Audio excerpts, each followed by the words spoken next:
මේ QR code එක ගන්න පුළුවන් මීට පෙර QR code ලබාගෙන තියෙන දුරකථන අංකය සහ වාහනය වෙනස් නොවි තියෙන අය සඳහා තමයි තියෙන්නේ.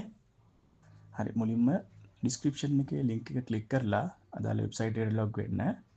එතන ලොගින් කියන තැන ඔබගේ ජංගම දුරකථන අංකය ලබා දෙන්න.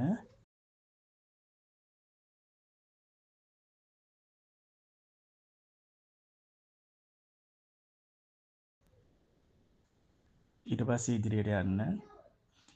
ඊට පස්සේ ඔබට එනවා OTP අංකයක් අදාළ දුරකථන අංකයට.